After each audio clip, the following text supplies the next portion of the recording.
The night Michael Carter agreed to the date, he stood in his small Ohio kitchen staring at a cracked phone screen and wondering how his life had shrunk to this single moment of reluctant hope. He had been a single father for 3 years, surviving on routines, exhaustion, and the quiet fear that love had already passed him by. When his friends insisted on setting him up, laughing a little too hard as they promised it would be fun, Michael sensed something was off. Still, he said yes, unaware that what they called a joke would quietly become the turning point of his entire life. If you believe in kindness, second chances, and unexpected blessings, take a moment right now to like this video, comment your thoughts, share it with someone who needs hope, and subscribe to the channel for more stories that come straight from the heart.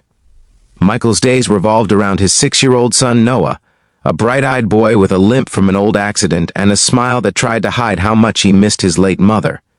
Mornings were rushed breakfasts and carefully packed lunches. Evenings were homework at the kitchen table and whispered prayers before bed.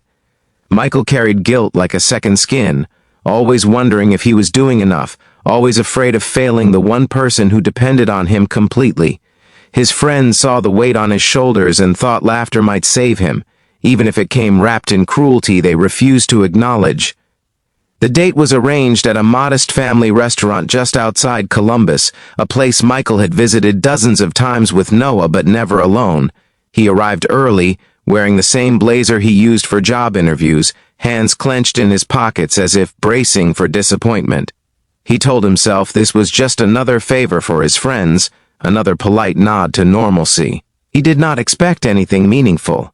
He especially did not expect the woman who walked through the door moments later. Her name was Rachel Bennett, though Michael did not know it yet. She entered quietly, scanning the room with cautious eyes that carried both strength and weariness. She wore a simple dress and carried herself with the kind of dignity that comes from surviving storms without applause. What Michael did notice immediately was that she seemed nervous in the same way he was, like someone who had been convinced to show up despite better judgment. As they sat across from each other, the air felt heavy at first. Michael struggled with the familiar urge to retreat into silence, afraid of saying the wrong thing or revealing too much. His past had taught him that opening up often led to loss. Rachel, on the other hand, carried her own invisible scars. She had been told by the mutual friends that this meeting was casual, nothing serious, almost a prank to lighten the mood. Neither of them realized how deeply misled they had been. The evening unfolded slowly, marked not by clever lines or dramatic gestures, but by shared humanity. Michael spoke about Noah, about learning how to braid hair for school plays and how to cook meals that would make a grieving child smile again. Rachel listened with a tenderness that did not interrupt or judge. She spoke about her work as a community outreach coordinator, about nights spent helping families find shelter, and about the quiet loneliness that followed her home every evening. There was no performance between them, only truth. Midway through the meal, Michael noticed something shift inside him. For the first time in years, he did not feel like a burden or a broken man. He felt seen. Rachel's eyes held no pity, only respect. She did not flinch at the mention of loss or responsibility. Instead, she leaned into it, as if understanding that life was not meant to be easy, only meaningful. Unbeknownst to them, Michael's friends were nearby, watching from a distance, expecting awkwardness and embarrassment. They had framed the date as a joke, assuming Rachel would be too serious and Michael too. Emotionally unavailable for anything to spark. What they did not anticipate was the quiet electricity forming between two people who had been through enough pain to recognize sincerity when it appeared. After dinner, Michael walked Rachel to her car beneath the dim glow of parking lot lights. The night air was cool, and his heart felt dangerously warm. There were no promises made, no dramatic confessions, only a shared understanding that something rare had occurred. When Rachel drove away, Michael stood still for a long moment, realizing that the walls he had built around himself had cracked, just enough to let hope seep in. In the days that followed, Michael returned to his routines, but everything felt subtly different. He caught himself smiling while packing Noah's lunch. He found himself replaying moments from the date, not out of obsession, but out of gratitude. Rachel reached out first, suggesting a walk at a local park where families gathered on weekends. When Michael brought Noah along, fear gripped him. worried that blending worlds too soon might cause harm.